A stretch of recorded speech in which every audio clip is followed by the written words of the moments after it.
Just after 11 p.m. on the evening of April 1st, 1982, a group of Argentinian Marines stepped out of rubber boats onto the Falkland Islands, an isolated and windswept archipelago in the South Atlantic, controlled by the United Kingdom. After decades of failed negotiations and months of preparation, the reconquest of what they called Las Malvinas was underway. It was the start of a 10-week war that would end with hundreds of casualties, controversy, and profound effects on both Britain and Argentina. The Falklands War had begun.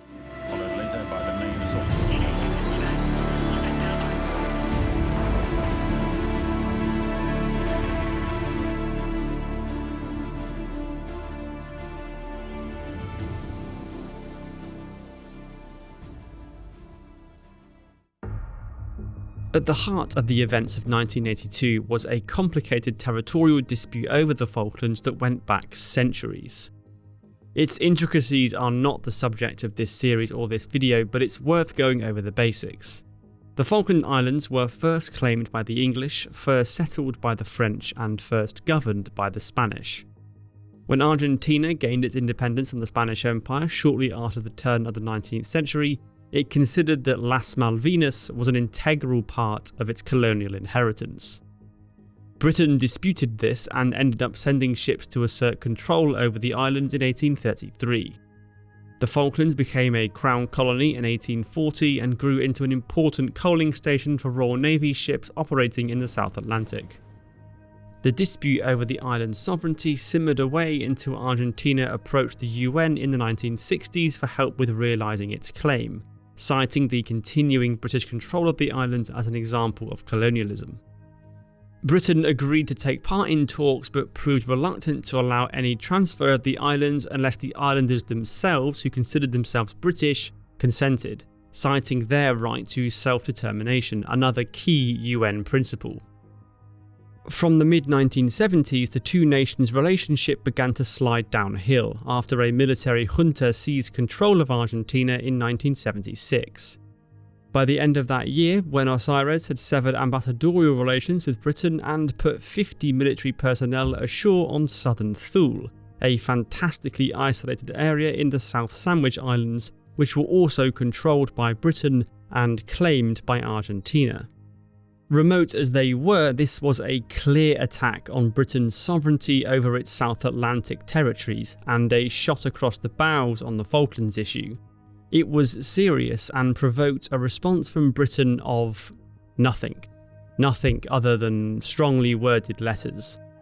The Argentine presence on southern Thule was not evicted. The British House of Commons would not even find out about the occupation of southern Thule for 2 years after it happened.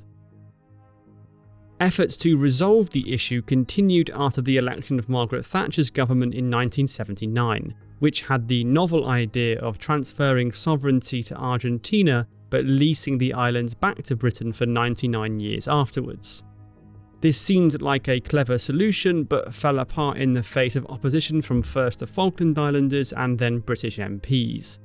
By 1981, the UK had no clear plan on the Falklands other than playing for time and trying to avoid the Argentinians doing anything too dramatic.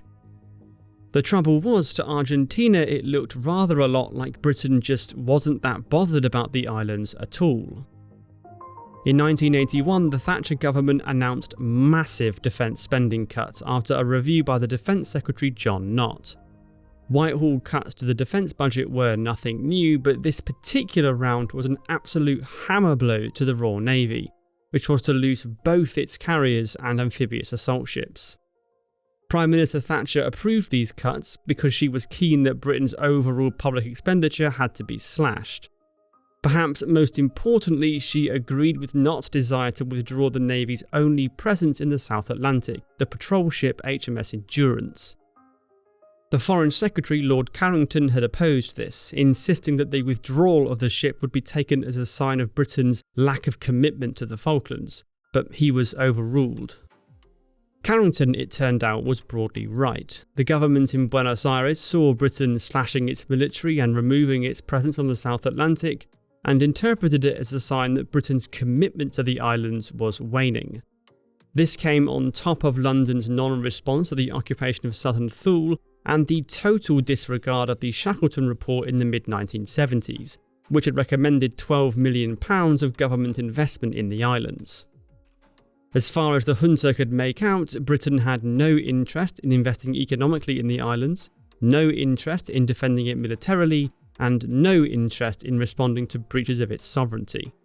If we're asking why Argentina invaded the Falkland Islands, it might be because the UK government gave them every reason in the world to think that they would get away with it. It was against this backdrop of British weakness and apparent disinterest that a new Argentine junta took office in December 1981, led by General Leopoldo Galtieri. At the time, Argentina had severe economic problems that the new president needed a distraction from, so he planned 1982 to be the year of the Malvinas. Either Britain would hand the islands over, or Argentina would take them. To minimise any prospect of a British response to this, the junta planned to occupy the islands in September 1982, as by this time HMS Endurance would be on her way back to Britain, and the Argentine Navy would have completed its procurement of 18 French-built Superintendar strike fighters, complete with modern Exocet anti-ship missiles. Until then, diplomacy would continue between the nations. The Argentine Foreign Minister Nicanor Costa Mendes sought to prepare the ground for an invasion, issuing a statement in February 1982 warning that Argentina was prepared to use other means to regain the islands if diplomacy failed. It was a carefully planned diplomatic offensive, calibrated to peak just at the moment the invasion was scheduled for in September. But then, out of the blue, the entire plan was turned upside down by the most unlikely of sources. On March 17, 1982, a group of scrap metal workers landed on the British-controlled and Argentinian-claimed island of South Georgia, about 900 miles southwest of the Falklands. They were charged with dismantling an old whaling station at Leith to which their boss, Konstantino Davidov, had bought the rights in 1979. The group travelled in the Argentine Navy transport Bahia Buen Suceso, which had been hired as a private charter with, supposedly, no military personnel on board. The British authorities had given permission for Davidov's crew to make the journey, but requested a permit be picked up from the British base on the island at Grytviken. 2 days after landing, though, no Argentinian had reported to Grytviken, and worse, an Argentine flag had been spotted flying at Leith.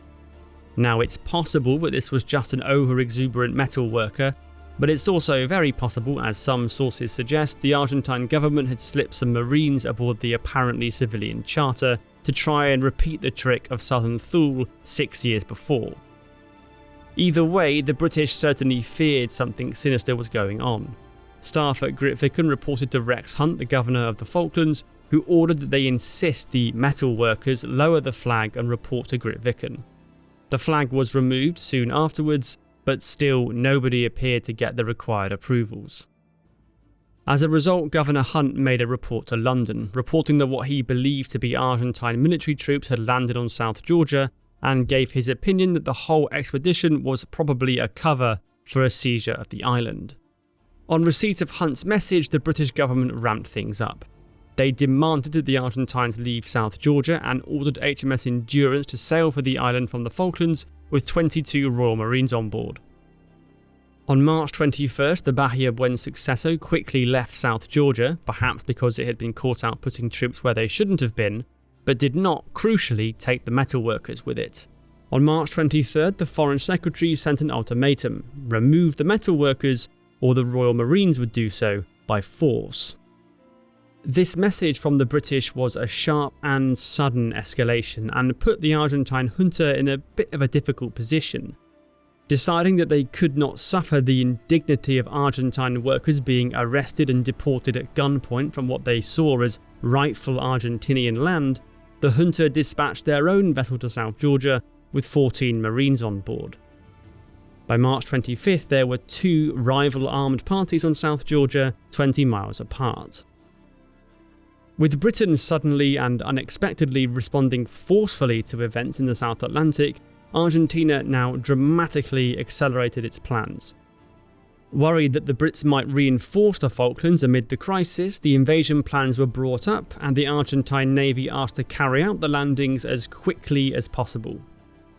Just days later, on March 28th, a large Argentine fleet put to sea under Vice Admiral Juan Lombardo, bound for the Falklands. Task Force 20, including the aircraft carrier 25 de Mayo, was present only as a demonstration of Argentina's power, with Task Force 40 under Rear Admiral Carlos Bucer to carry out operations against the islands. This group contained the Argentine Navy's most modern ships, including the 2 Type 42 anti-air destroyers that had been bought from Britain in the 1970s. As the Argentinian invasion flotilla sailed into some bad autumn weather on the evening of March 28th, its movement was picked up by British intelligence. Britain was desperate to avoid an Argentine invasion and pushed the United States, who had established themselves as allies of Argentina in the 1970s, to warn off the junta from such a course of action. President Reagan would eventually speak with Galtieri, but with no success. The UK government also started to take military action, hoping it could do some last-minute deterrence. 3 nuclear-powered attack submarines were hurriedly prepared for dispatch to the South Atlantic, but the first would not arrive for 10 days. In the meantime, HMS Endurance, steaming on March 31st as fast as it could back towards the Falklands, would be very much alone. As far as her captain Nick Barker knew, the nearest British naval unit was at Gibraltar, 7,000 miles away. By the evening of April 1st, Task Force 40 was approaching its landing points near Port Stanley. Final preparations were made. Rear Admiral Bucer addressed the landing force aboard the assault ship Cabo San Antonio. "We have been chosen by destiny to carry out one of the dearest ambitions of the Argentine people, to recover the Malvinas Islands. I expect from you bravery in battle, respect for your enemy, and generosity in victory. I warn you that if there are any excesses against the enemy troops, women, or private property, I will impose the maximum penalty." At 9:30 PM on April 1st, the Type 42 destroyer Santissima Trinidad dropped anchor about a mile off to the coast of Stanley, the capital of the Falkland Islands. Rubber boats were lowered into the water and just shy of 90 Argentinian commandos began their journey to the coast. It took an hour and a half for the Marines to paddle to the shore, getting stuck amongst kelp beds on the way, and ending up making landfall at Lake Point, some distance east of their intended landing area, up Mullet Creek. This meant they would have more ground to cover to reach their objectives and would need to get a move on. The commandos divided into 2 groups. Most of their strength, under the command of Lieutenant Commander Sanchez Sabarots, headed 6 miles northwest to Middlebrook Barracks, where the Royal Marine garrison of around 70 soldiers was expected to be. A smaller party of 16 men, led by Lieutenant Commander Pedro Jaquino, began a hike to Government House to arrest the governor and seize control of the island. Sabarot's company surrounded the barracks at 5:30 AM to leave the Marines with no escape. They were surprised to discover that the barracks were in fact completely deserted, but this didn't stop them pouring gunfire and tear gas and other grenades into the building regardless. This sudden eruption of fire at Moody Brooks was clearly audible several miles away in Stanley, where the Royal Marines were actually positioned. Under Major Mike Norman, they had manned a variety of locations to the east, designed to intercept an Argentine force landing on the expected beaches west of Cape Pembroke. At 6:05 AM, the sound of gunfire coming from the west of Government House rang alarm bells for Major Norman. Most of his troops were facing the wrong way if the attack came from this direction. He ordered 2 sections to relocate and take up positions west and south of Government House to bolster its defences, and hurried there himself. At 6:15, Lieutenant Commander Giacchino, still sticking to the plan that assumed the Royal Marines would be asleep in their barracks, approached the rear of the building with 4 of his men. They barely made it into the grounds at the rear of the house before gunfire rang out from the defending Marines, mortally wounding Lieutenant Commander Giacchino and pinning the others down. A furious gun battle now began, with machine gun fire and stun grenades thrown from the Argentinian commandos. By 6:20, the attack had stalled and the Argentines retreated, leaving Jenkins and 2 other wounded behind. Luckily for them, reinforcements were on the way. At 6:30, the main landing force began to arrive west of Cape Pembroke, with 20 Amtraks departing from Cabo San Antonio and rolling ashore, carrying troops from the 2nd Marine Battalion. Pushing south, they seized the airport and detached 1 army platoon to clear the runway, and then pushed across a narrow bit of land known as the Neck. 2 British sections under Lieutenant Bill Trollope prepared to engage the column just outside Stanley. At 7:15, they fired on the lead group with 2 anti-tank launchers. Initial shots were wayward, but when one vehicle closed to within 150 metres, it was hit twice with rockets and began to billow with smoke. The Royal Marines did not have time to cheer this success though. Fire from the other Amtraks intensified and soon forced them to retreat into Stanley. They fought a rearguard action back towards Government House, exchanging small arms fire with the oncoming Argentines. By 8 AM, the situation was deteriorating for the British. The commandos from Moody Brooks had pushed east and were now engaged in increasingly heavy fighting around Government House, while the Royal Marines ultimately did not have the equipment to take on the Amtraks that were rolling their way through Stanley. Reluctantly, at 9:30, Governor Hunt agreed to stop fighting. An Argentine flag was raised over Government House, and the battle was over. Against hopeless odds, the Royal Marines had resisted for 3 hours and suffered no casualties of their own. The numbers killed and wounded for Argentina are contested and range from 1 killed, 2 wounded to perhaps 20 to 30 casualties, but there's a number of conflicting accounts. Within hours of the end of the battle, the defeated British personnel were flown off the islands, though not before some propaganda photos had been taken of them lying face down and distributed widely, and repatriated back to the UK via Uruguay in the coming days. By the afternoon of April 2nd, more Argentine troops were flying in to take up garrison duty, and a team of officials were arriving to set up their civil administration of the islands. Las Malvinas had been recaptured, and there were scenes of jubilation on the streets of Buenos Aires. The mood was quite the opposite in London. News of the invasion slowly filtered through on April 2nd, and it sent shockwaves through the British government. Its attempts at deterrence and delay over years had failed. Margaret Thatcher faced a fiery House of Commons on Saturday, April 3rd. Far from being the acclaimed Iron Lady she would later be known as, Thatcher had to fight for her government's political survival in a chamber angry at both the Argentines and her administration's handling of the crisis. The Prime Minister's attempts to explain the government's actions over the previous days were met with first derisive laughter. Yesterday morning at 8:33 AM we sent a telegram. At 8...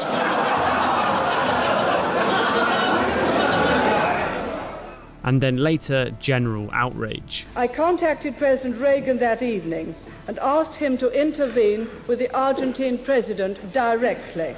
We promised in the meantime to take no action to escalate the dispute for fear of precipitating the very event. Faced with political oblivion if the nation allowed this seizure of the Falklands to stand, Thatcher announced that the government has now decided that a large task force will sail as soon as all preparations are complete. HMS Invincible will be in the lead and will leave port on Monday. Behind this short sentence was the largest and riskiest mobilisation of the British Armed Forces in 3 decades. The islands were 8,000 miles away and occupied by a nation with over 300 modern aircraft that could fly from air bases only a few hundred miles away from the islands. A British task force would be outnumbered, a long way from any help, and would need to be supported by a logistical train which didn't exist at the start of April 1982. It would be the riskiest military deployment since the disaster of the Suez Crisis 3 decades before. This didn't stop the Royal Navy under the leadership of Admiral Henry Leach from being convinced it was possible. With the Defence Secretary John Knott being pessimistic, Leach told the Prime Minister Margaret Thatcher that the first wave of a full task force, including 2 aircraft carriers, could be sailed within days, and that the Navy could take the islands back by force if required. Convinced by Admiral Leach's enthusiasm, Thatcher gave the green light, and Her Majesty's Naval Service swung into action. In a stroke of good fortune, the Navy had the core of a large-scale deployment already assembled at Gibraltar. The first flotilla had been conducting exercises under Rear Admiral Sandy Woodward. At 2:30 AM on April 3rd, just hours after the Argentine invasion of the Falklands, Woodward departed for the South Atlantic, leading a group of 5 frigates and 5 destroyers, which would make up the core of the carrier group charged with taking the islands back. Back in England, frantic work was just beginning to provide Woodward ships with some aircraft carriers to escort. When Argentina invaded, both of Britain's carriers were alongside at Portsmouth. Hermes was even in the middle of a 6-week maintenance period. There was furious activity to get them operational in early April. Within days, anti-submarine Sea Kings were being flown up from Royal Naval Air Station Culdrose, joined by transport helicopters and every available Sea Harrier from RNAS Yeovilton. With its vertical takeoff and landing ability, the Sea Harrier could land directly onto the carriers whilst they were still in port, saving valuable time. As a result, on April 5th, both Hermes and Invincible left Portsmouth in a blaze of publicity intended as a statement to Argentina of Britain's resolve. It had been just 3 days since the Argentine invasion. As well as warships, Britain also had to find ground troops capable of landing on and liberating the Falklands. 3 Royal Marine and 2 parachute battalions were quickly earmarked for service in the South Atlantic, but the Navy didn't have any way of getting them there. To solve this, the British government turned to its age-old power to requisition the nation's merchant ships in time of war. The 45,000-ton cruise liner Canberra, which was by coincidence on her way back to the UK from the Mediterranean, was quickly targeted. UK officials boarded the ship at Gibraltar, assessing the modifications she would need for service in the South Atlantic. A plan for a custom-built helicopter landing pad to go over the swimming pool was designed on the back of an envelope, telephoned back to the UK, and fabricated before the liner even arrived back in England. Canberra docked at Southampton on April 7th, disembarked her passengers, had extensive modifications, and sailed 60 hours later with 2,500 Royal Marines and paratroopers on board. It was a remarkable turnaround. Absolutely nothing had been allowed to stand in the way of her departure. It was a similar story up and down the country as dozens of civilian ships were pressed into service for all kinds of roles as Britain tried to construct an 8,000-mile-long logistics chain from scratch in a few days. By the end of April, there were 65 ships at sea, of which 40 were either Royal Fleet Auxiliary support ships or civilian ships pressed into service. Sailing south as fast as their diesel engines would carry them, the nascent task force headed first for British-controlled Ascension Island in the mid-Atlantic, arriving there piecemeal throughout April and May 1982. This tiny and quiet island in the Atlantic became subject to a frenzy as the ships of the task force arrived and the RAF lifted in everything the task force needed but could not for whatever reason take with it from the UK. At its peak, the island's airport handled over 400 flights a day, making Ascension briefly the busiest airport in the world. This huge operation was supported in no small part by the United States, though in secret, as the Americans were trying to broker a diplomatic solution to the crisis. The airbase on the island was run by the US to support a NASA satellite tracking station, and its commander, Lieutenant Colonel W. Bryden, reportedly said that he had been ordered to help, but not to get caught doing it. The US kept the fuel tanks at Ascension topped up and funneled shipments of the latest type of Sidewinder air-to-air missile into British hands. After a brief stop, Rear Admiral Woodward's carrier battle group departed Ascension Island on April 18th. It would take another 2 weeks for the carriers to reach the Falklands, but Britain was not going to wait that long to start military operations. Sailing ahead of the main force was a task group bound for South Georgia, a British territory about 900 miles southeast of the Falklands that the Argentinians had seized on April 3rd. HMS Antrim, Plymouth and the tanker Tidespring had now been dispatched to take it back, carrying a company of Royal Marines as well as D Squadron from the SAS. This force would link up with the ice patrol ship HMS Endurance, who had remained at sea monitoring the Argentine occupiers since the start of the month. The task group, under the command of Captain Brian Young, arrived off South Georgia on April 21st. Wasting no time, the British ships immediately began operations against Argentine positions, but ran into trouble when two Wessex 5 helicopters crashed whilst recovering an SAS reconnaissance patrol west of Leith. Those involved were eventually rescued without loss by this aircraft, HMS Antrim's Wessex 3, but it was a sharp reminder of the fraught danger that came with operating in this part of the world. The situation did not get much better for the British when intelligence arrived the following day that an Argentinian submarine was in the vicinity of South Georgia. This was a massive threat. If a submarine could pick off one of the British ships, that could spell the end of the South Georgia operation and possibly the entire Falklands campaign, if the political and public will to continue collapsed in the face of a military setback.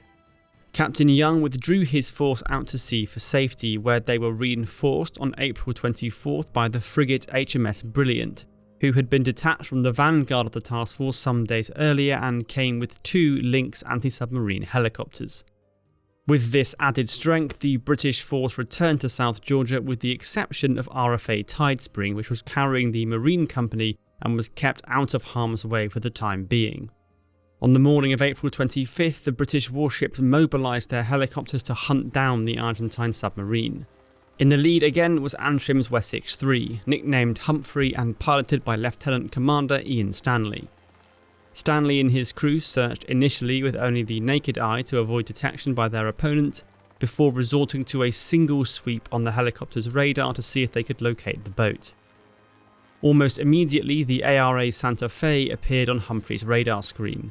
The submarine was steaming northwest on the surface, having dropped a platoon of Marines at Grytviken to reinforce the Argentine garrison there. Lieutenant Commander Stanley called in its location before dropping 2 depth charges, one of which physically bounced off Santa Fe's conning tower before exploding. At this, the submarine turned back towards Grytviken, a small oil slick becoming visible on the surface, an indication of damage within. A link from HMS Brilliant was next on the scene, firing off a homing torpedo before wafts from Endurance and Plymouth opened fire with their AS-12 rocket missiles. The first of these, from Lieutenant Commander John Ellerbeck's aircraft, was the first missile ever fired by the Royal Navy in anger. The missiles were not big enough to do serious damage to the submarine, but they punched enough holes in the conning tower to prevent Santa Fe from submerging. Harried by almost half a dozen helicopters, Santa Fe limped her way into Grytviken harbour, where her crew abandoned the sub and made their way to the garrison's position at King Edward Point. It was at this stage that the British decided to press their advantage. The element of surprise was now gone, and it wouldn't do to allow the Argentine reinforcements to settle in. It was time, as Major Cedric Delves, in command of the SAS at South Georgia, puts it, to go with instinct, fast and furious. The Royal Marine Company, who had been intended to lead the assault on Grytviken, were that afternoon still 200 miles away aboard RFA Tidespring, so any quick assault would have to go in without them, using the SAS troops and a handful of Royal Marines that were on board the other ships. They'd be facing about 100 defenders in prepared positions, but had the crucial advantage of naval gunfire and helicopters. The operation began at 2:30 PM, with the SAS and Marines being carried ashore by Humphrey and Brilliant's Lynxes. They landed south of Grytviken and pushed up the Brown Mountain Ridge, while 4.5-inch naval shells bombarded King Edward Point, though aimed at this stage to land near the defenders to demoralise them rather than cause casualties. The land troops, under the command of Royal Marine Major Guy Sheridan, then advanced to within 1,000 yards of the garrison, before HMS Antrim steamed right into the bay and threatened to fire directly at the Argentines unless they surrendered. A voice soon came back on the radio. "No shoot, no shoot." The Argentinian commander, Lieutenant Commander Luis Lagos, appreciated the overwhelming strength of his opponents and, like the British Royal Marines 3 weeks earlier, wisely decided to surrender. With this and the surrender of Lieutenant Alfredo Astiz at Leith the following day, South Georgia was restored to British control. Captain Young sent a signal that was passed on to London, proclaiming, "Be pleased to inform Her Majesty that the White Ensign flies alongside the Union Jack in South Georgia. God save the Queen." What had begun as a fraught and almost disastrous operation ended in complete success for the British, with an early victory banked and the credibility of the Navy to carry out operations in the South Atlantic cemented. There was just one fatality on South Georgia, Chief Petty Officer Felix Artuso, who was tragically shot dead after the surrender when a Royal Marine Guard thought he was trying to scuttle the Santa Fe. And so, with the first military victory in the bag, the Royal Navy's ships departed, with Captain Young's ships rejoining the main British task force on April 29th. The carriers were now approaching the Falklands, and the prospect of any diplomatic solution was receding fast. The Falklands War was about to begin in earnest, and begin with one of the most controversial military actions since the Second World War.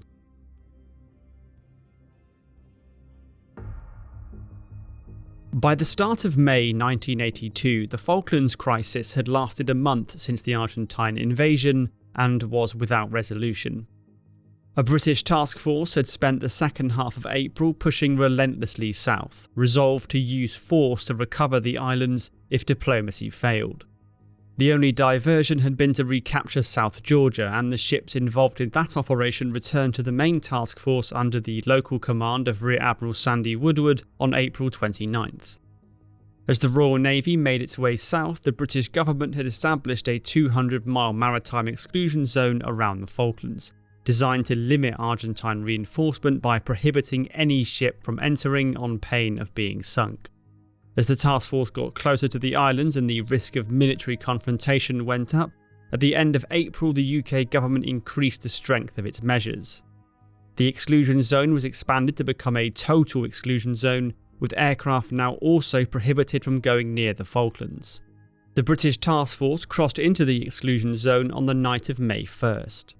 With diplomatic negotiations at an end and now with the full backing of the United States, Britain loudly announced its task force's arrival, launching bombing raids against Stanley and Goose Green airfields and bombarding Argentine land positions around the capital.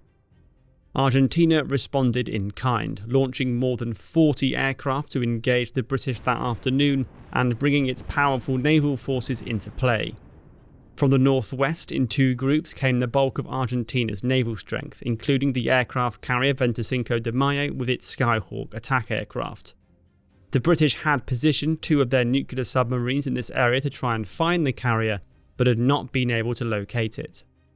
To the south of the islands, a third group was pushing eastwards, comprising the old cruiser General Belgrano and the destroyers Hipólito Bouchard and Piedra Buena. The two destroyers were of greatest concern. They were armed with Exocet anti-ship missiles, which could strike targets with a devastating warhead from 22 nautical miles away. From the morning of May 1st, the submarine HMS Conqueror was in contact with the Belgrano group and reported its progress to the British task force. As the day wore on, the British became increasingly concerned about the whereabouts of Argentina's aircraft carrier. With Conqueror reporting the Belgrano group heading east, the Royal Navy worried that the carrier was doing the same, setting up a pincer movement against the British forces. These fears went into overdrive when overnight on May 2nd an Argentine tracker reconnaissance aircraft was picked up on British radar. A Sea Harrier flown by Flight Lieutenant Ian Mortimer was quickly readied and dispatched to investigate. It didn't find the aircraft, but less than an hour after takeoff it picked up several large radar contacts just 200 miles from HMS Hermes. The Harrier also picked up the same kind of radar emissions as those used by Britain's Type 42 destroyers. These had to have come from one of Argentina's own Type 42s, and this almost certainly meant the presence of the carrier. This was now the crucial moment for Britain's decision to sink the Belgrano. The British task force was at midnight about 120 miles northeast of the Falklands, sailing on a southeast course around the islands. 200 miles to its northwest, Rear Admiral Woodward now knew there was an Argentinian carrier group which would be in position to launch a raid against his ships at dawn in 7 hours' time. No submarine was in contact with the carrier, and so a strike against it was impossible. Meanwhile, to the south of the Falklands, just outside the exclusion zone, HMS Conqueror continued to be in touch with the General Belgrano and its attendant Exocet armed destroyers. A position report from Conqueror placed it about 230 miles from the task force's area of operations, heading eastwards. On this course, the Belgrano group was not an immediate threat, but as Woodward puts it, the speed and direction of an enemy ship can be irrelevant because both can change quickly. What counts is his position, his capability, and what I believe to be his intentions. The Argentine destroyers could travel at 35 knots, so from their last reported position they could potentially dart into the exclusion zone and be within Exocet range of HMS Hermes by the time the sun came up. Conqueror would struggle to track all three ships at once, even if it could pass through the shallow water of the Birdwood Bank without being detected. Rear Admiral Woodward might then be faced with the nightmare scenario of having to position his ship to defend against an air attack from the northwest, only for 16 Exocet missiles to appear from the south. Faced with this dreadful prospect, Woodward decided he needed the Belgrano to be sunk and the southern group dispersed, so that he could at least fully prepare for the expected air assault. The trouble was, even though Britain had publicly made clear that any warship posing a threat could be sunk, its internal rules of engagement did not allow Conqueror to engage a ship outside the exclusion zone, and these could only be changed by the government in London. An urgent request for an alteration was quickly sent, and luckily back in London both Vice Admiral John Fieldhouse and Rear Admiral Peter Herbert had reached the same conclusion as Woodward and were putting the wheels in motion. The issue was taken to that morning's meeting of the British War Cabinet, and action was taken. Contrary to depictions in lots of popular media, there was no moment where Margaret Thatcher declared, "Sink it," but instead a directive was issued that began, all vessels positively identified as either an Argentine aircraft carrier, cruiser, destroyer, frigate, corvette, or submarine may be attacked. Now, by the time this order was issued, Belgrano had actually reversed course and was heading westwards. This was because the planned Argentinian pincer attack had been cancelled before dawn due to wind levels being insufficient for the Skyhawk aircraft to get airborne with the required munitions and fuel. The Argentine Navy had previously been offered an aircraft that would be able to operate in these low wind conditions, but had turned it down. That aircraft was, of course, the Sea Harrier. With their offensive foiled by the weather, the carrier group under Rear Admiral Gualter Ajara was ordered to head back near to the mainland to await further developments. The British expected the Argentine ships to simply be repositioning for another attempted attack that night, and the Royal Navy was not about to rely on the weather to prevent it again. And so, as the sun began to set, Commander Chris Reeford Brown of HMS Conqueror began his attack run on the ARA General Belgrano. The submarine ghosted in close to its target, and at 2:57 PM fired 3 Mark 8 torpedoes. These were old World War II vintage torpedoes with massive warheads, which would be needed to punch through the Belgrano's thick World War II era armour plating. In quick succession, 2 torpedoes found their mark, blowing the bow clean off and causing a sheet of flame to burst through the deck at the stern. The cruiser ground to a halt and began to sink fast. At 3:17, Captain Hector Bonzo ordered abandoned ship, and minutes later, General Belgrano was gone. 323 sailors went down with her. The rest of the Argentine Navy, now firmly aware of the exceptional danger that Britain's nuclear submarines posed, went straight back to port and stayed there, with Argentinian naval power playing no further meaningful role in the war. The sinking of the Belgrano made global headlines as soon as news of it was released.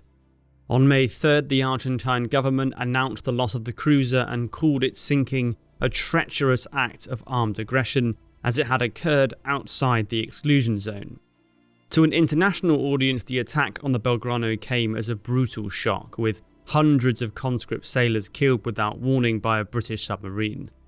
International support for Britain wavered, not helped by its own statement on the sinking, being riddled with untruths. The Defence Secretary John Knott referred on May 3rd to the Belgrano closing on elements of our task force, which was only hours away when it was sunk. This was completely untrue. The Belgrano had been heading away from Britain's ships when she was sunk. The British government for years after the sinking was evasive and secretive about the attack on Belgrano, both to the public and to parliamentary inquiries. It's frankly bizarre that they acted like this though. On the face of the information available to the British at the time of the sinking, it's difficult to see what other option they had. To allow hostile naval forces to continually move into threatening positions at will would be to take a colossal risk with their own ships and sailors. Ultimately, Argentina had begun hostilities the previous month and towards the end of April had been warned in a statement that a ship which could amount to a threat to interfere with the mission of the British forces in the South Atlantic will encounter the appropriate response. The implication of this was that irrespective of a ship's location in relation to the exclusion zone, if it was deemed a threat, it could be sunk. Argentina's navy recognised this. The commander of Argentina's carrier group said later that after that message of 23 April, the entire South Atlantic was an operational theatre for both sides. Hector Bonzo, the captain of the Belgrano, also spoke up, arguing that the sinking of the cruiser was an act of war. It was not a crime. It was a legal, most unfortunate and lamentable action.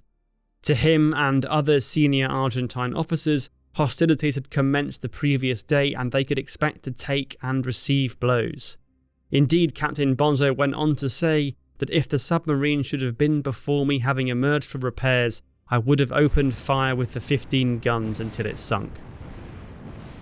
The sinking of the Belgrano was the largest single loss of life of the entire Falklands War, and its most controversial moment. But it was just the beginning. While Argentina returned its surface vessels to port after the loss of the Belgrano, its land-based aircraft remained every bit as dangerous as before, and 2 days later they would inflict a shattering loss. Argentina in 1982 had a large fleet of powerful Western-built aircraft, including American-made Skyhawks and Israeli-produced Daggers. The latest addition to this armada of more than 300 planes was the French Superintendar strike fighter, which was designed to operate Exocet anti-ship missiles. Capable of delivering a 165kg warhead at over 700 miles an hour, the Exocet was a modern, highly dangerous missile, and the British knew it would be the single biggest threat to their ships during the Falklands War.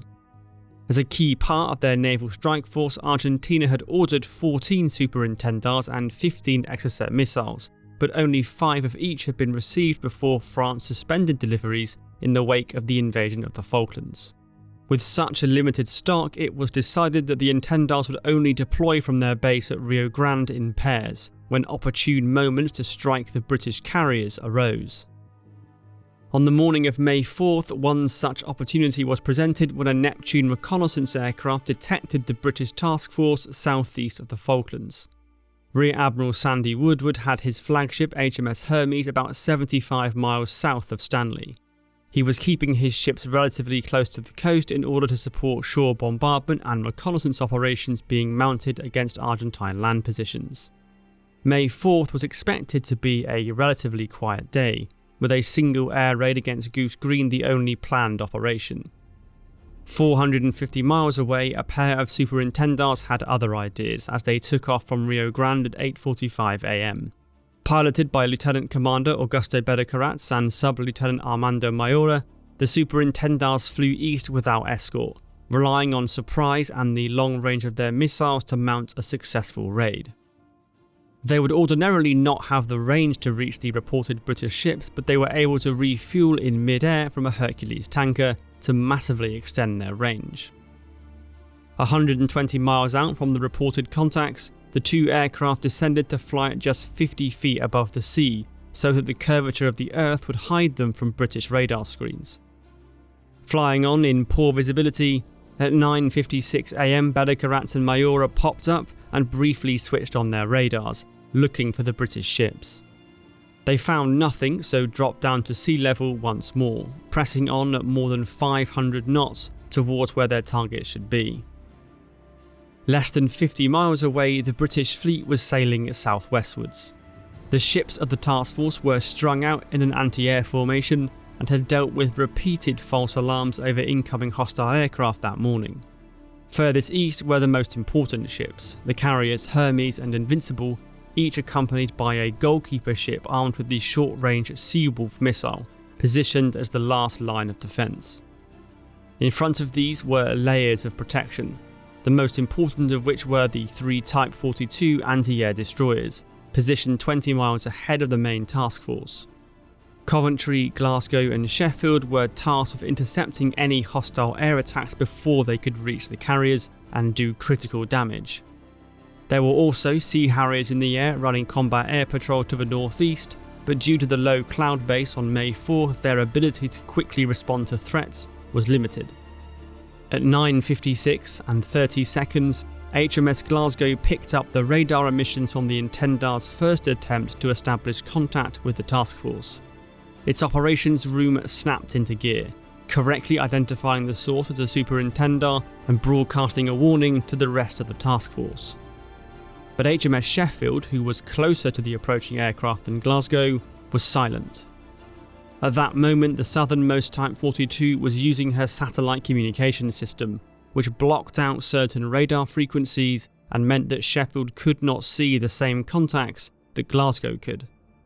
Captain Paul Hodinott of Glasgow had previously banned the use of this system on his ship during daylight hours, but Captain Sam Salt on Sheffield had not done the same. At 9:58, Belgrano and Mayura again popped up for a radar sweep, now just 20 miles away from the task force. This time they could make out 2 radar contacts, one smaller than the other.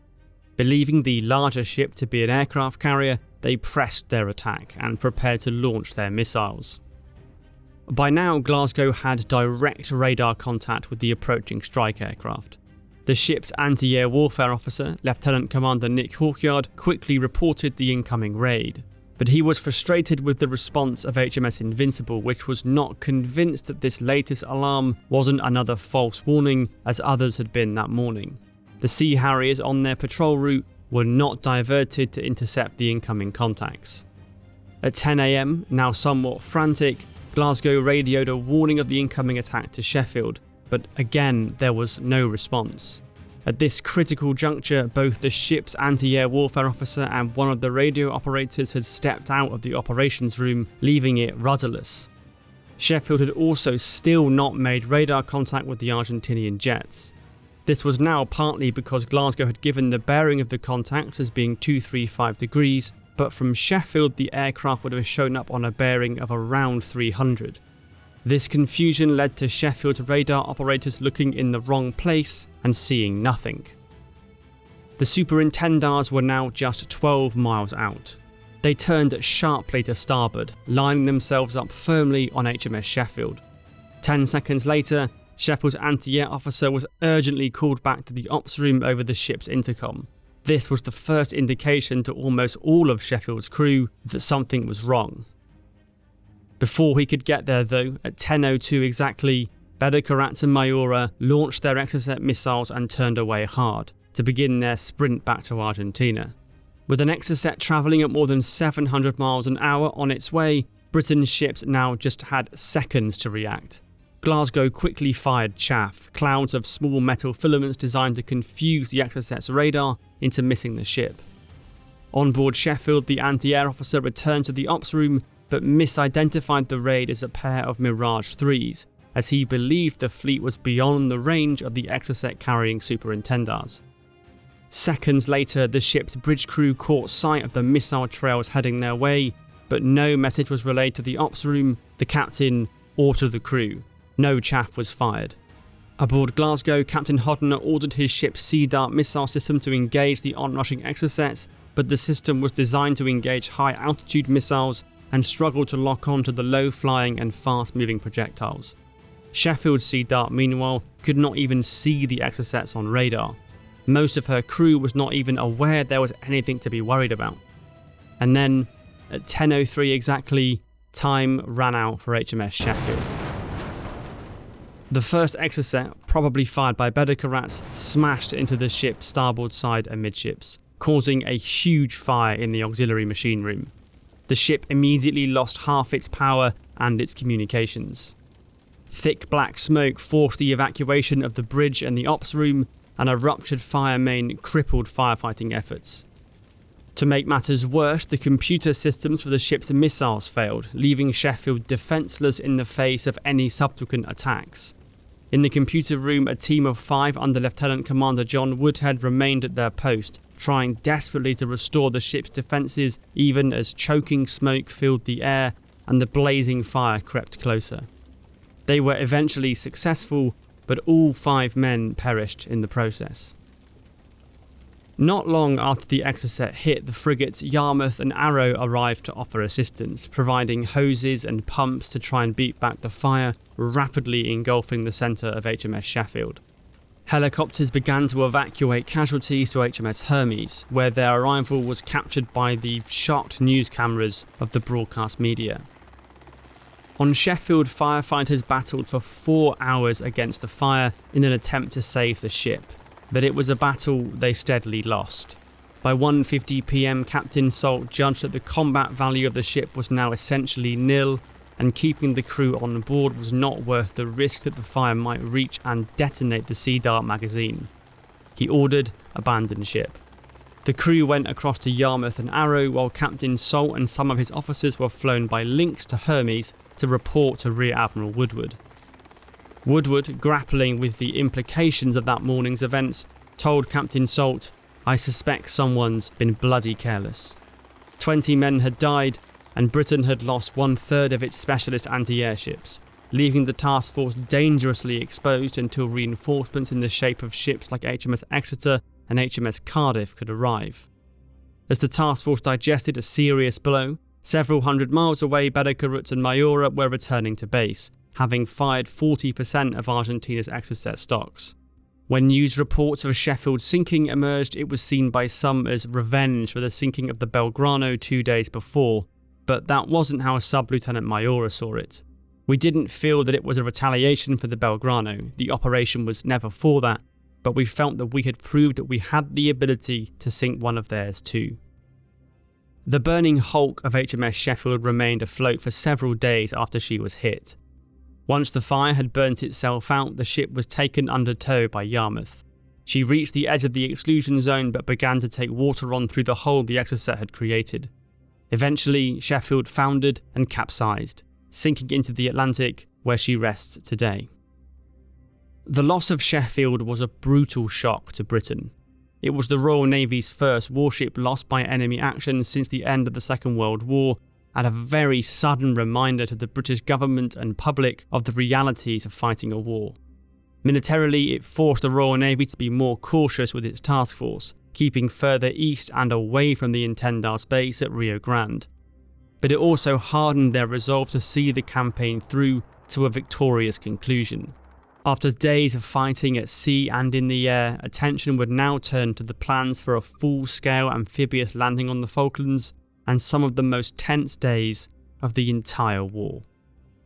But before any landings could take place, the British had to find out what they would be facing at the intended landing areas. On the night of May 10th, the frigate HMS Alacrity was ordered to pass through Falkland Sound in a bid to see if the Argentines had mined the channel between the 2 main islands. As Alacrity did not sink in this process, it was figured that there were no mines present. The decision was therefore taken to land Britain's troops at San Carlos Bay on East Falkland, far enough away from the main Argentine positions to be confident of a smooth landing, but not so far away as to make it impractical to mount an offensive towards Stanley.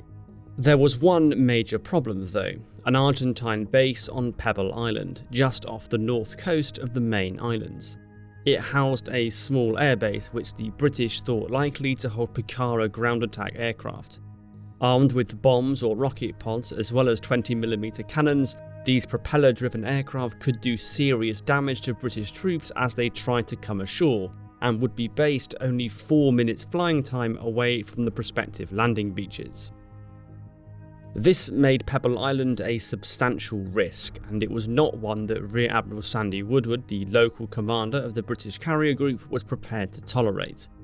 He wanted the base neutralised, but there were not a lot of good options to achieve this. Bombardment by air or sea was ruled out as too imprecise. It could not guarantee the destruction of any aircraft, and it carried the unacceptable risk of explosives hitting the civilian settlement on the island.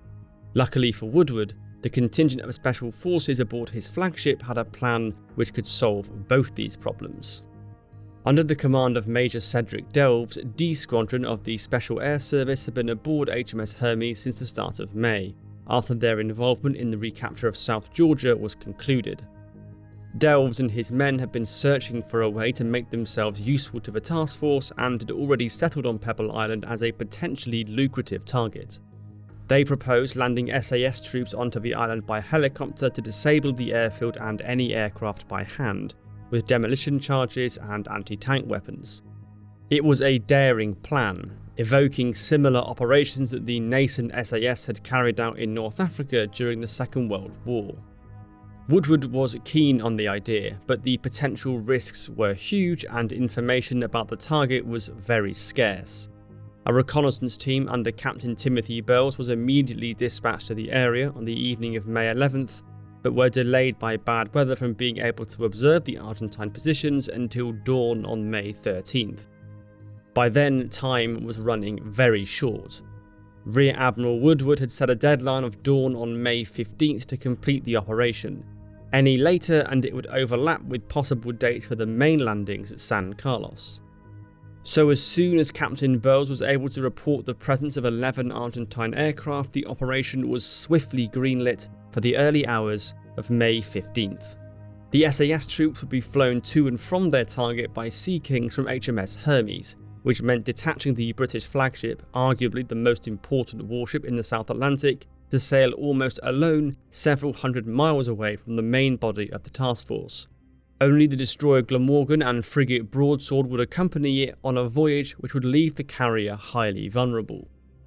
Major Delves meanwhile had to prepare his men for a deployment about which they knew almost nothing. The lack of time to prepare meant that the 3 remaining troops would deploy on the island with almost no information about what they'd be facing, and would have to rely on those already deployed acting as guides. The plan did at least benefit from being brutally simple. It was essentially a frontal attack with the entire squadron, with surprise and chaos as their chief allies. 18 Troop would join the already deployed 17 Troop in spearheading the attack, with 16 and 19 troops playing supporting roles. Aircraft, ground facilities and aircrew were all to be targeted if possible. And so at 6 PM on May 14th, Hermes detached from the fleet and sped west as quickly as she could. It wasn't long before a fearsome gale blew up and the 3 ships lost speed battling against huge waves. The timetable for the operation began to slip. What was supposed to be a 6-hour journey ended up being more like 7, and the Sea Kings containing the raiding party did not take off until 2:25 AM, badly behind schedule. As the special forces made their way towards the target, to the south, HMS Glamorgan was taking up position to provide naval gunfire support to the troops on the ground as required. It was expecting to do so from around 4 AM, but it was only at 3:50 that D Squadron was arriving on Pebble Island. To keep their arrival hidden from the Argentines, they landed some 5 kilometers away from the target and then had to hike into position, which took until 6:10 AM. It was not long until dawn now. For the safety of the carrier, the British troops would need to be extracted no later than 7:30 AM, leaving Major Delves critically short of time. D Squadron's mortar was hurriedly set up and the assault troops were sent forward. 18 Troop had fallen behind during the hike, so they were replaced with 19 Troop under Captain Gavin Hamilton. The airfield on Pebble Island was defended by a detachment under Lieutenant Moraga from 3rd Marine Battalion. As the SAS force approached, most of these were asleep in their beds. Only a roving patrol of 4 men, including Moraga, was on duty, as well as 2 more in the guard hut on the airbase. They would have been somewhat surprised when at around 7 AM, all hell suddenly broke loose.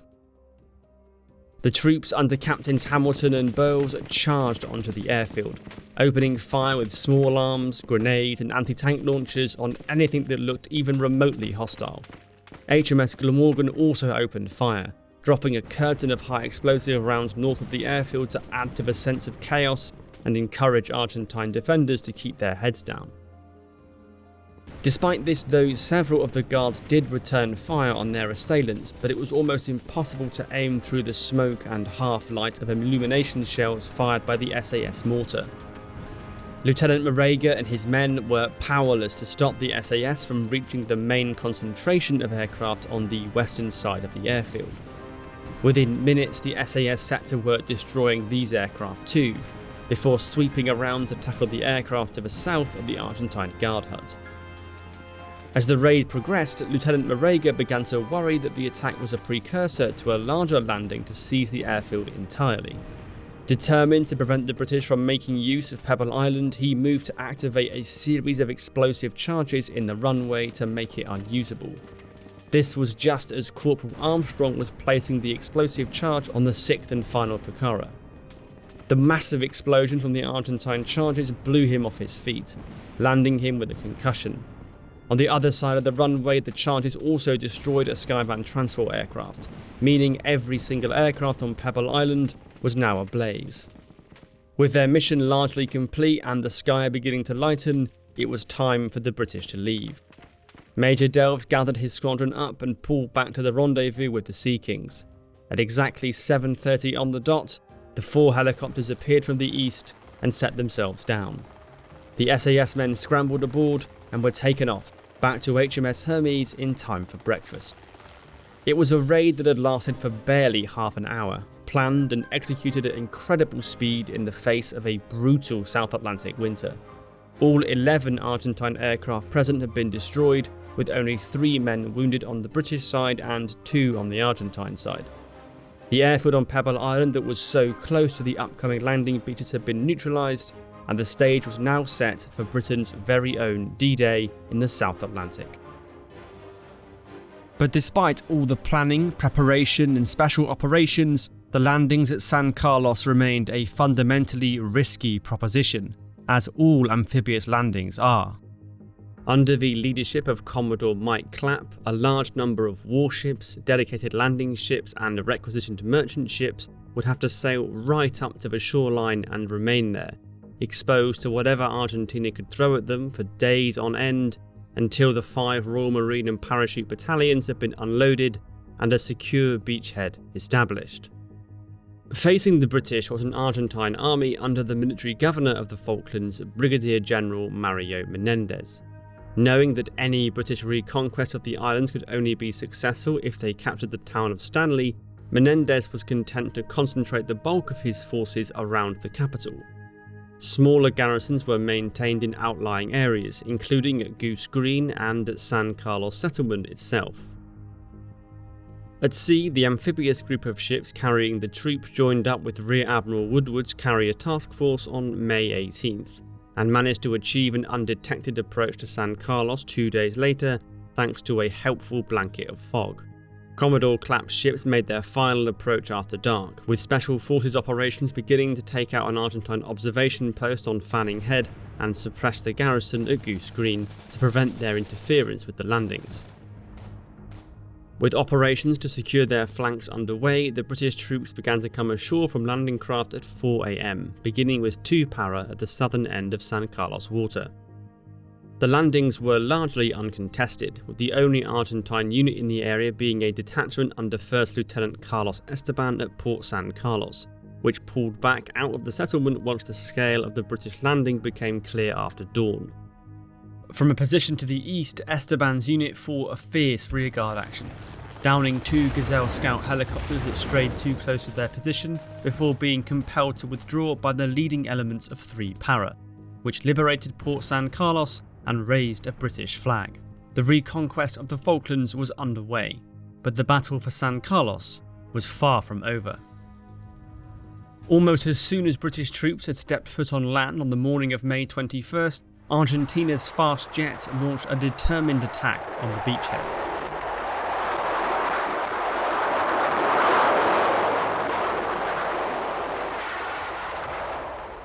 They were operating at maximum range from their base with no fighter escort. Over the next few days, they would press home attacks on British ships to point-blank range, with only seconds to pick a target once it was in view, and in the face of a maelstrom of fire from British ship-based missile systems, 4.5-inch naval guns, Sea Harriers, and land-based Rapier anti-air missiles. The Argentine attacks on May 21st focused on British warships outside the main San Carlos anchorage, where they acted as picket ships to draw attacks away from the ships unloading troops. This stretch of water in Falkland Sound would soon become known as Bomb Alley. The frigate Argonaut was the first to be hit by 2 bombs from Skyhawks before HMS Antrim was struck by a bomb from a dagger. In the start of a trend that was to continue throughout the battle for San Carlos, none of the bombs exploded, having been fused incorrectly for the altitude they were dropped from. It was a lucky escape for the British. They were not to get so lucky in the afternoon, when 2 pairs of Skyhawks thundered their way towards HMS Ardent. 1 aircraft was downed by a Sea Harrier, but the others got through. 2 500-pound bombs struck the frigate, with 1 exploding and wrecking the hangar area and the ship's Seacat missile launcher, which had failed to engage the low-flying attackers. Ardent lost power to her gun, so was virtually defenceless when at 2 PM 5 more Skyhawks appeared and made straight for the stricken frigate. The ship's crew had little to defend themselves with and could not stop at least 2 more bombs exploding on board, cracking the hull and starting huge fires that soon threatened the torpedo and missile magazines. Commander Alan West, the ship's captain, was left with little alternative but to abandon ship. With the surviving crew taken off, Ardent sank overnight, the first major surface casualty of the Battle of San Carlos. It was the end of a bruising day for both sides. Britain had lost Ardent, while both Argonaut and Antrim were out of action until unexploded ordnance they were carrying could be defused. 33 sailors had been killed, mostly on board Ardent, and 20 injured. On the Argentine side, 10 fast jets had been shot down, fully a quarter of all launched on that day. At the end of May 21st, most British troops were now ashore, but large amounts of their supplies and heavy equipment was still on board the ships. And so after a break for bad weather on May 22nd, the attacks resumed the following day. At 12:40, 4 Skyhawks led by Captain Pablo Caballo approached HMS Broadsword, Yarmouth and Antelope south of Fanning Island. 1 aircraft was driven off by a Seacat missile and another was shot down by 20mm cannon fire, but the remaining 2 got through and British-made 1,000-pound bombs struck the newly arrived frigate Antelope. Once again they failed to explode, but while attempts to defuse the ordnance were ongoing that evening, one of the bombs detonated. The explosion claimed the life of Staff Sergeant James Prescott and started a huge fire, which caused the ship to be abandoned and eventually reached the Seacat magazine.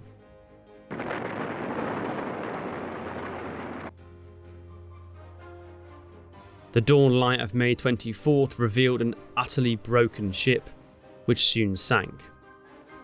Hours later, the Argentine Air Force came in again, this time with more focus on attacking British transports. The landing ships Sir Lancelot and Sir Galahad were hit, but with bombs that, predictably by this stage, did not explode. May 25th was Argentina's National Day, which meant that despite heavy losses of aircraft, the Argentine Air Force would summon all of its remaining strength for an all-out attack on the British ships at San Carlos. It would turn out to probably be their best day of the entire air war. The British, knowing the importance of the day to their opponents, were expecting a big assault. To counteract this, Rear Admiral Woodward moved his carrier group closer to San Carlos, to reduce the flight time for Sea Harrier patrols to and from the combat area. He also maintained a pair of air defence ships northwest of Falkland Sound, where a better radar picture could be produced away from the coast and incoming aircraft could be intercepted. This tactic started effectively. Through the morning, HMS Coventry shot down 2 Skyhawks with its Sea Dart missiles, but that afternoon, 2 pairs approached from different directions simultaneously, and it all went wrong. First, Coventry's Sea Dart failed to fire, and then Broadsword's Seawolf did likewise. Nearby Sea Harriers, who had been told to keep their distance to allow the ship's missiles to work as they had done that morning, could not intervene. The British ships were virtually helpless as First Lieutenant Mariano Velasco dropped 3 bombs into Coventry which all exploded, causing the Type 42 destroyer to sink rapidly. The bad news for the British did not stop there. Also that afternoon, 2 Exocet armed Super Attendars attacked the British carrier group, hitting the SS Atlantic conveyor and starting a huge fire, which quickly destroyed the ship and all but one of its 11 vital Chinook and Wessex helicopters. The attack on conveyor was the last major action of the battle for San Carlos. Only small-scale raids around the bay took place after this point, as the exhausted Argentine Air Force needed time to regroup. Of 62 aircraft available for combat over San Carlos on May 21st, 21 had been lost in the battle. For this, they had sunk 3 British warships and Atlantic conveyor, as well as hitting 6 other ships with bombs that did not explode. Had these detonated correctly, the damage to the landings could have been much more severe. As it was, the British had managed to establish themselves ashore and now prepared for their offensive eastwards. But their immediate troubles were far from over, as the loss of the Atlantic conveyor had also meant the loss of its cargo of helicopters, meaning most of the British troops would have to walk east towards the island's capital, Stanley.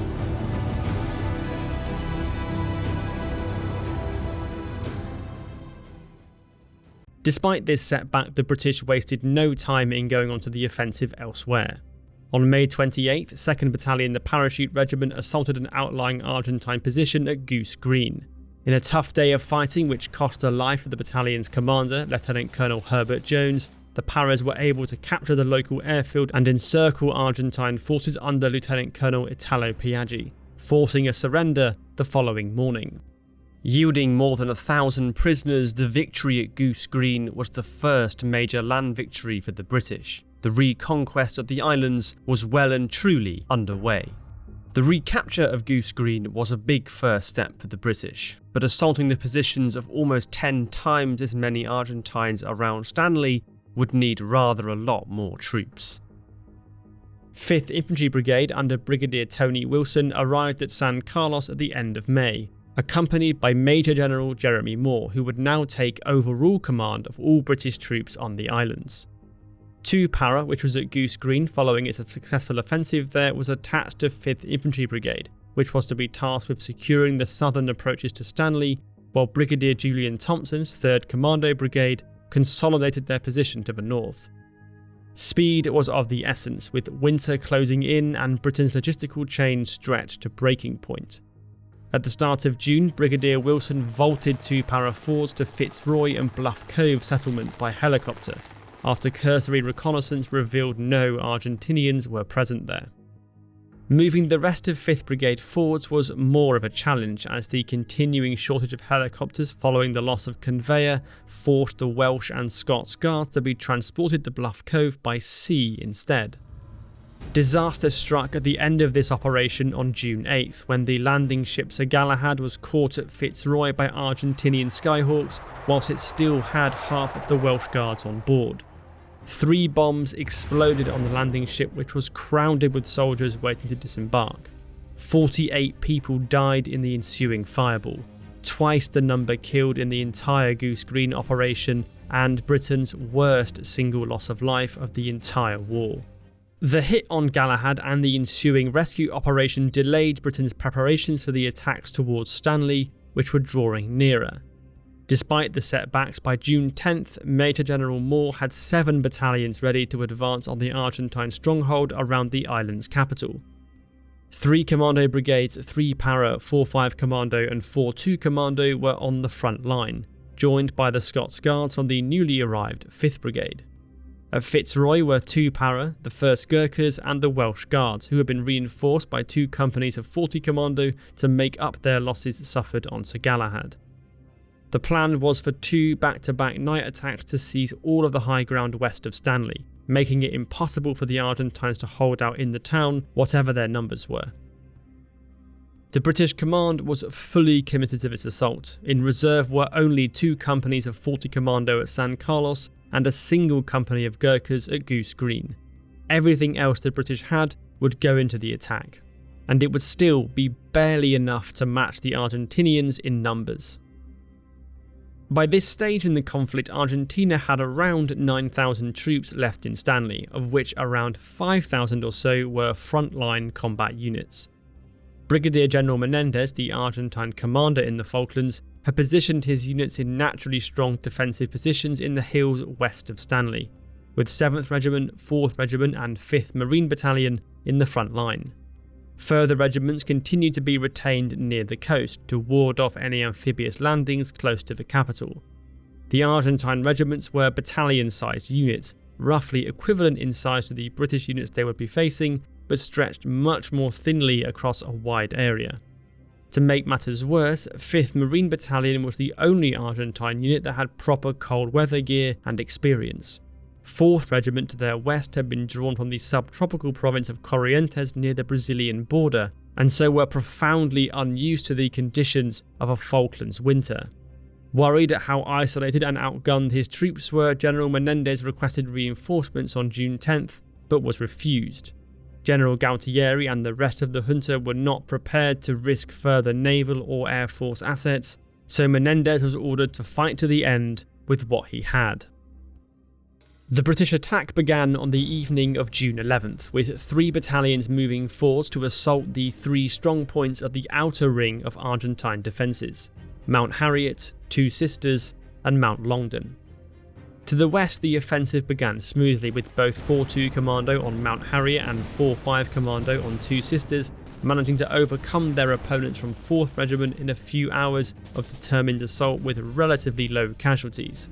Only a single man dead at Mount Harriet and 4 at Two Sisters. This was not the case at Mount Longdon, which was being assaulted by 3 para. Mount Longdon was smaller than the other hills attacked that night, but it was extremely rocky, with outcrops creating narrow channels dominated by Argentine machine guns that the paratroopers would have to advance through. Sure enough, not long into the attack, B Company became badly stuck on the western slopes. 4 Platoon was in particular danger, pinned down in the open by withering fire from the rocks above. The platoon's commanding officer was soon lost to injury, and its dire position was only alleviated when Sergeant Ian Mackay led a mad, nearly single-handed assault on 2 key Argentine positions. Both were put out of action, but Mackay was cut down in the process. He would receive a posthumous Victoria Cross for his gallantry. Mackay's sacrifice allowed his platoon to get into a better position on the hill, and B Company was able to steadily push the Argentine defenders under Major Carlos Salvador's back, eventually enabling A Company to sweep through their positions and clear the rest of Mount Longdon. It had been a brutal fight. 23 paras had been killed, 2 of them just 17 years old, and 35 wounded. At the end of this long, hard night of fighting, Argentina's defensive ring around Stanley had been severely dented. All 3 key hills had fallen, with severe casualties for the defenders, particularly on Mount Longdon, where the brutal close-quarters fight had caused heavy losses. The only consolation for Brigadier Menendez was that the fighting had taken longer than expected, delaying and disrupting the British enough that an additional day to regroup and prepare for the second phase of the offensive would be required. To carry it out, the Scots Guards and Gurkhas were brought up to prepare for their assault on Mounts Tumbledown and William, and artillery attacks on Argentine positions were stepped up, aided by spotting from newly captured vantage points. The final British offensive of the Falklands War began not long after sunset on June 13th. With the Scots Guards marching forward to begin the assault of Mount Tumbledown.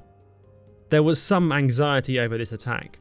Tumbledown had an almost sheer northern face, and its southern slopes were overlooked by Argentinian positions on Mount William, forcing the British into a direct assault from the west. To make matters worse, the defenders of Tumbledown were drawn from the 5th Marine Infantry Battalion, probably the best equipped and trained Argentine unit on the islands.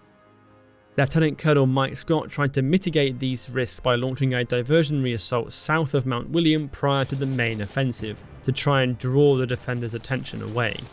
This worked well. G Company was able to capture the first third of Tumbledown without being detected. This easy success did not last for long though. When the left flank company took over the attack, it became pinned down by heavy Argentine fire in open ground on top of the ridge. it took several hours to get going again, eventually aided by a large artillery bombardment. Tumbledown was steadily secured, but the delay meant there was no time for the Gurkhas to attack Mount William before dawn. They would have to do it in daylight. At the same time as the Scots Guards were fighting their way up Tumbledown, to the north, 2 Para were closing the ring around Stanley with an assault on Wireless Ridge. Unlike the other British battalion commanders, Lieutenant Colonel David Chandler decided on a noisy attack for this operation, with a large artillery bombardment beforehand and an overwhelming firepower used to secure his objectives. The Paras were supported by a troop of Scorpion and Scimitar light tanks, as well as extensive artillery, mortar and naval gunfire support. All this firepower soon told, driving the Argentine defenders off the ridge and enabling the British to rain down a curtain of fire on an attempted counterattack under Major Roberto Berizet. With the loss of Wireless Ridge, the Argentine defence of Stanley had collapsed. Hundreds of troops streamed east into the town, pursued by British artillery. The Gurkhas were spared, or perhaps denied in their view, their uphill mountain assault in broad daylight when it was found that the trenches on Mount William were empty. Sensing that their opponents were routed, Brigadier Thompson ordered his battalions to keep advancing. 2 Para straight on the road into Stanley, and 4-5 Commando up to Sapper Hill, the last remaining bit of high ground still in Argentinian hands. The Welsh Guards were also moved forwards, helicoptered onto the summit of Sapper Hill just as 4-5 Commando was arriving. As a result, Brigadier General Menendez realised on the morning of June 14th that the game was up. The British had him surrounded by land and sea, they had the high ground, and his troops were low on ammunition, organisation and morale. He concluded that the only course of action was to surrender, and despite General Galtieri's objections from Buenos Aires, that's exactly what he decided to do. Contact was made, a British negotiating team arrived that afternoon, terms were thrashed out, and then General Moore flew in that evening to sign an instrument of surrender with General Menendez. Moore then reported to London in the early hours, informing the British government that General Menendez surrendered to me all the Argentine armed forces in East and West Falkland. The Falkland Islands are once more under the government desired by their inhabitants. God save the Queen. In the 10 weeks between invasion and liberation, both sides suffered greatly. Britain lost 255 dead and 775 wounded. Argentina, 649 killed and 1,657 wounded. That's before you count the toll of PTSD and other mental health issues which many veterans on both sides have lived with for 4 decades. Thousands of Argentine prisoners of war were returned home just a few days after surrendering, and they found a nation in turmoil. General Galtieri had been deposed, the conclusion of 7 months of leadership during which he had got almost everything wrong. There was public anguish over the nation's defeat, attempts by the military to find scapegoats, and ultimately the beginning of a journey back towards democracy for Argentina. In the UK, the end of the Falklands War also had a profound effect on the government, but in the opposite direction. The task force returned home over the summer of 1982 in triumph. HMS Hermes and Canberra were met by huge cheering crowds on their arrival in port. Margaret Thatcher's Conservative government, which had been dreadfully unpopular only a year before, soared to new heights of popularity on the back of a quick, successful war. Victory in the Falklands contributed heavily to her landslide re-election in the 1983 general election and paved the way for the continued Thatcherite reshaping of Britain's economic and political institutions in the years to come. For the Falkland Islanders themselves, their belief in their Britishness and separateness from Argentina was if anything strengthened by the war. The islands remain as they always have, a colony, ultimately dependent on Britain for its economy and security. But they are a colony under a government of their own choosing, thanks to a short but dramatic war in the South Atlantic 40 years ago. Hi everyone, thanks for watching this feature-length cut of the Falklands series that we produced last year for the 40th anniversary of the conflict. I think overall this is one of the best series that we have ever produced, so I wanted to make it available in this longer format with all the sponsorships from each episode cut out to give you the best viewing experience. I also want to say a really big thank you to all the patrons who supported the creation of these videos, all the videos this year, and videos now going all the way back to 2018. There's 6 years of Historigraph content now, and I do not think I would be in the position I am today if not for the support of those patrons who's joined right back in 2018 and all those that have joined since. I'm eternally grateful to all of them for their support. If you want to sign up and help support creation of videos next year and get ad-free early access to all of them as they come out, please do consider signing up on Patreon at the links in the description. Thank you very much again for watching, and I'll see you in the next video.